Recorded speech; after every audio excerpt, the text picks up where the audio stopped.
একুশে আইন, কবি সুকুমার রায়। শিব ঠাকুরের আপন দেশে আইন কানুন সর্বনেশে। কেউ যদি যায় পিছলে পড়ে, পেয়াদা এসে পাকড়ে ধরে। কাজী কাছে হয় বিচার, 21 টাকা দণ্ড তার। সেটাই সন্ধ্যে 6টার আগে হাঁচতে হলে টিকিট লাগে। হাঁচলে পরে বিন টিকিটে দম দম দম লাগায় পিঠে। কোটাল এসে নস্যি ঝাড়ে, 21 দফা হাঁচিয়ে মারে। কারো যদি দাঁতটি নাড়ে, 4 টাকা মাসুল ধরে। কারো যদি কূপ গজায়, 100 আনা 100 চায়।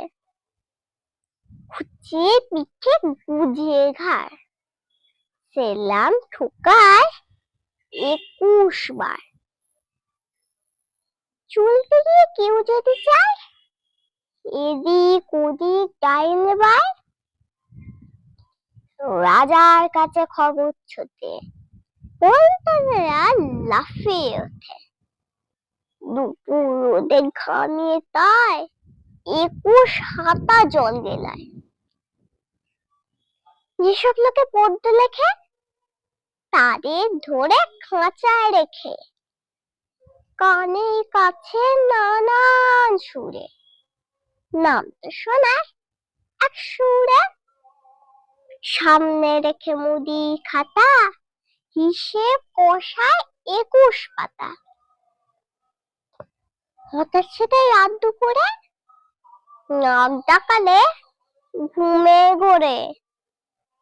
অমনি তেরে মাথায় ঘষে, গোবর গুলে বেলে কষে।